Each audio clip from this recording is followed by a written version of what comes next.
Welcome to tribe and caste series. आज हम आपसे सुलंगी कबीला की तारीख़ बयान करेंगे। सुलंगी, सुलंकी, सुलंखी, सुलग्गी, चालुकिया, चालोकिया, ये एक ही कबीला के अलग अलग नाम हैं। सुलंगी सदियों पुराना अग्निवंश जाट या जट कबीला है। जेम्स टॉड ने इस कबीले को 36 रॉयल रेसेस में शामिल किया है। ईडी मैकलेगन और एच ए रोज़ अपनी किताब the glossy of tribe and castes में सुलग्गी के ज़िमन में लिखते हैं, सुलग्गी मुल्तान में खेती बाड़ी करने वाला एक जाट कबीला है।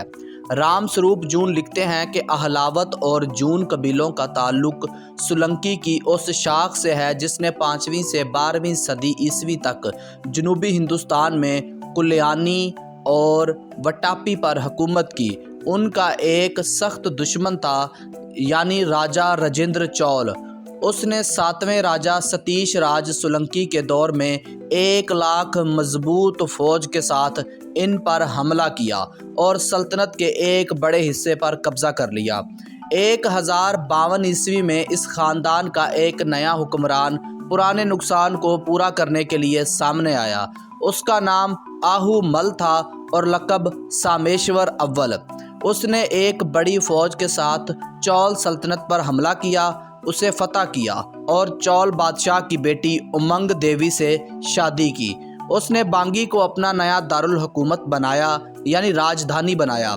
यह सल्तनत दरियाए टंगा भद्रा के किनारे पर आबाद थी। अहमल का इंतकाल 1068 ईस्वी में हुआ और इनका ख़ानदान अहलावत कहलाया। कई नस्लों बाद इस ख़ानदान के बिसाल देव ने शुमाल की तरफ हिजरत की और ज़िला रोहतक में धेगल के करीब गांव ननाखेरा में आबाद हो गया। उसके 4 बेटे ओहला, अहलावत, बरमहान और पहलोत थे। एक कदीम तालाब जिसका नाम बरमहान के नाम पर रखा गया, वो अब भी रोहतक गांव में अपने तकद्दुस के लिए मशहूर है। 4 नए गोत्रा या कबीले उनके नामों से शुरू हुए और देघल के आसपास के 30 गांव में आबाद पाए गए। टॉड और तारीख़ गुजरा ने इस वाक़ये को अब्दुल मलिक के गज़टियर ऑफ रोहतक में दर्ज किया है। यहाँ हम आपको बताते चलें कि सुलंकी या सुलंगी कबीले ने हिंदुस्तान के मुख्तलिफ़ इलाक़ों पे 300 साल से भी ज़्यादा अरसा राज किया है। सुलंगी कबीले को माछी इसलिए कहा जाता है क्योंकि कदीम वक्तों में इस कबीले के कुछ लोग माहीगिरी करते थे, यानी मछली पकड़ते थे, जिस वजह से इसको मछवेरा कहा जाने लगा और अल्फाज हज़फ करते हुए मछवेरे से माछी हो गया। आज के पंजाब में आबाद माछियों का सुलंगी कबीले से कोई ताल्लुक़ नहीं, क्योंकि मछली पकड़ने का पेशा सुलंगी कबीले के अलावा और भी बहुत सी कौमें करती थी। माछी दरअसल कई कौमों और कबीलों के ग्रोह की शक्ल में आज मौजूद हैं। अब ये निशानदाही करना नामुमकिन है कि मौजूदा माछियों का ताल्लुक़ सुलंगियों से है भी कि नहीं। माछी दरअसल एक पेशे का नाम था जो आज एक कौम की शक्ल में मौजूद है। ये पेशा माजी में कई कौमों और कबीलों का रह चुका है।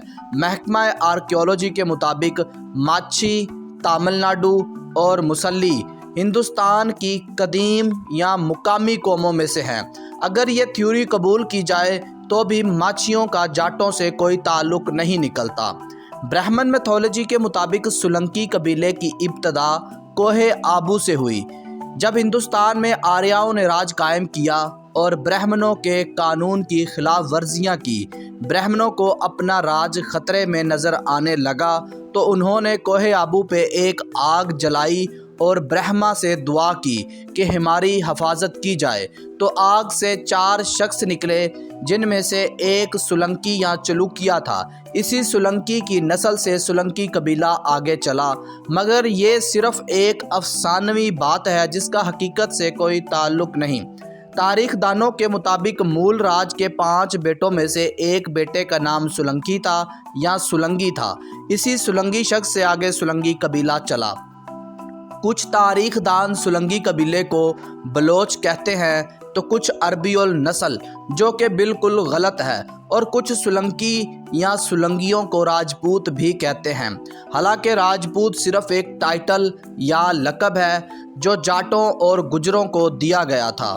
آبادکاری کے لحاظ سے یہ قبیلہ پاکستان میں سندھ، بلوچستان اور پنجاب میں آباد ہے، جبکہ برما، سری لنکا اور انڈیا میں بھی آباد ہے۔